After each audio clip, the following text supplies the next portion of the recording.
வணக்கம் சொந்தங்களே. இப்போ பார்த்தீங்கன்னா நம்ம இன்னைக்கு என்ன பண்ண போறோம்னா, அதாவது பழங்காலத்தில் வந்து பாகு காய்ச்சி தான் கைக்கு வைப்பாங்க. இப்போ பார்த்தீங்கன்னா மெஹந்தி கோன் வாங்கி நம்ம போடுறோம் பார்த்தீங்களா, அப்போல்லாம் வந்து பாகு தான் காய்ச்சி வைப்பாங்க. அது இப்போ எப்படிங்கிறத நான் சொல்ல போகிறேன்.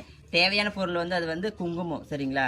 அதாவது டார்க் குங்குமம் எடுத்துருக்கேன். இப்போ பார்த்தீங்கன்னா விளக்கில் வந்து நாட்டு சக்கரை. இந்த டப்பாவில் வந்து இந்த விளக்கை வந்து கமுத்திடணும். டப்பாவில் வந்து விளக்கு அப்படி கமுத்திட்டு பார்த்தீங்கன்னா கிளாஸை உள்ளே வச்சிடணும். கிளாஸை உள்ளே வச்சதுக்கப்புறம் மேலே பார்த்தீங்கன்னா தண்ணி இந்த கப்பில் வச்சு இப்படி மேலே வச்சிடணும். இதை வந்து இப்படி வச்சதுக்கப்புறம் நம்ம அடுப்பில் வைக்கணும். இப்போ பார்த்தீங்கன்னா இந்த அடுப்புக்கு வந்து இவ்வளோ பெரிய விறகு வந்து தேவைப்படாது. அதனால் இந்த குச்சி குச்சியாக பாருங்கள் எப்படி இருக்குன்னு பாருங்கள். இதுதான் கரெக்டாக இருக்கும் அந்த அடுப்புக்கு. வாங்க அடுப்பை தைக்கலாம். பார்த்தீங்கன்னா சர்க்கரை பாவு உள்ளே வச்சுருக்கோம் பார்த்தீங்களா, அது வந்து ஹீட் ஆகி அந்த புகை வந்து அப்படியே மேலே வரும்போது இந்த பாத்திரம் இங்கே பாருங்கள், இந்த பாத்திரத்துலேருந்து தண்ணி சொட்டு சொட்டாக அந்த கிளாஸில் விழுகும். அதுதான் பாவு. அதில் தான் நம்ம வந்து குங்குமத்தை கலக்கி நம்ம வந்து கைக்கு வைக்க போகிறோம். கோன் மெஹந்தியாக வைக்க போகிறோம். வாங்க பார்க்கலாம்.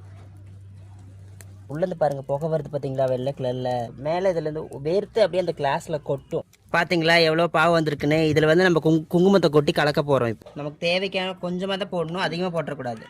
இப்போ பார்த்தீங்கன்னா நம்ம சக்கரை பாவை காய்ச்சி நம்ம பார்த்தீங்களா வச்சுட்டோம். அழகாக பார்த்தீங்களா எவ்வளோ அழகாக இருக்குன்ட்டு. நீங்களும் முடிஞ்சால் ட்ரை பண்ணி பாருங்க. ஸ்டார்ட். இப்போ பார்த்தீங்கன்னா எவ்வளோ அழகாக செவந்திருக்கு பார்த்தீங்களா. இன்னும் நான் கழுவி காட்டணும் உங்களுக்கு. இப்போ பார்த்தீங்கன்னா நம்ம குங்குமம் இதில் கலந்துருக்கோம். சக்கரை பாவை வச்சு தான் நம்ம இதில் பண்ணுறதே, சரிங்களா?